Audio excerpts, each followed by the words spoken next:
ஆண்டவரும் உலக ரட்சகர் மீட்பெருமா இருக்கிற இயேசு கிறிஸ்துவின் அற்புத நாமத்தினால் மீண்டுமாய் காலை வாழ்த்துக்களை தெரிவித்துக் கொள்கிறோம். இன்றைக்கும் வாழ்வு தரும் உணர்வு வழியாக உங்களை சந்திப்பதில் மிக்க மகிழ்ச்சி. மீண்டும் ஒரு நாளை கொடுத்த தேவனுக்கு மகிமை உண்டாவதாக. 1 கொரிந்தியர் 14 அதிகாரம் 1-5 முடிய இறைப்பகுதிகளை நாம் வாசிக்க கேட்போம். அன்பை நாடுங்கள், ஞான வரங்களை விரும்புங்கள், விசேஷமாய் தீர்க்க தரிசன வரத்தை விரும்புங்கள். ஏனெனில் அந்நிய பாஷையில் பேசுகிறவன் ஆவினாலே ரகசியங்களை பேசினாலும் அவன் பேசுகிறதை ஒருவனும் அறியாதிருக்கிறபடினாலே அவன் மனுஷனிடத்தில் பேசாமல் தேவனிடத்தில் பேசுகிறான். தீர்க்க தரிசனம் சொல்லுகிறவனோ மனுஷருக்கு பக்தி விருத்தியும் புத்தியும் ஆறுதலும் உண்டாக்கத்தக்க பேசுகிறான். அந்நிய பாஷையில் பேசுகிறவன் தனக்கே பக்தி விருத்தி உண்டாக பேசுகிறான். தீர்க்க தரிசனம் சொல்லுகிறவனோ சபைக்கு பக்தி விருத்தி உண்டாக பேசுகிறான். நீங்கள் எல்லோரும் அந்நிய பாஷைகளை பேசும்படி விரும்புகிறேன்.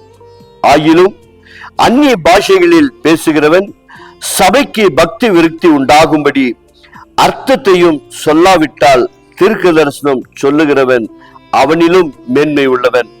ஆதலால் நீங்கள் தீர்க்க தரிசனம் சொல்லுகிறா வேண்டும் என்று அதிகமாய் விரும்புகிறேன். செபிப்போமாக.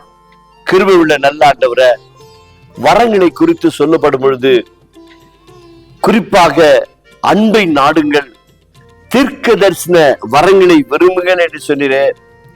இந்த நிகழ்ச்சியின் வழியாய் கேட்கப்பட்ட வேத சத்தியத்தின்படி யாரெல்லாம் தீர்க்க தரிசன வரங்களை விரும்பி கேட்டுக்கொண்டிருக்கிறார்களோ, யாரெல்லாம் அந்நிய பாஷையை இன்னும் பெற முடியாமல் தவித்துக் கொண்டிருக்கிறார்களோ அவர்களுக்கு உம்முடைய வரங்களினால் நிரப்புங்க.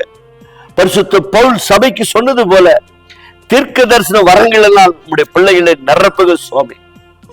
அது உம்மிடத்தில் வரக்கூடிய உண்மையான தீர்க்க தரிசன வரங்களை விரும்புகிற, பிரயாசப்படுகிற, அதற்காக வாஞ்சியாய் காத்திருக்கிற உம்முடைய பிள்ளைகளை ஆசீர்வதிக்கும்படியாக நாங்கள் ஜெபிக்கிறோம். எங்களுக்கு கொடுக்கப்பட்ட கிருபை ஆண்டவரே, எங்களை பயன்படுத்தி வருகிற கிருபைகளுக்காக நன்றி செலுத்துகிறோம். ஆனால் இந்த தீர்க்க தரிசன வரங்கள் அநேக மக்கள் கேட்டுக்கொண்டிருக்கிறார்கள் சுவாமி. அவைகளை நாங்களும் ஒருவராய் கேட்டுக்கொண்டிருக்கிறோம். இந்த நிகழ்ச்சியின் வழியாய் ஒவ்வொருவரையும் கர்த்தர் ஆசீர்வதித்து வழி நடத்தும்படியாய் மீட்பர் இயேசு நாமத்தால் ஜெபிக்கிறோம் எங்கள் நல்ல பிதாவே. ஆமென். God bless you. கர்த்தர் உங்களை ஆசீர்வதிப்பாராக.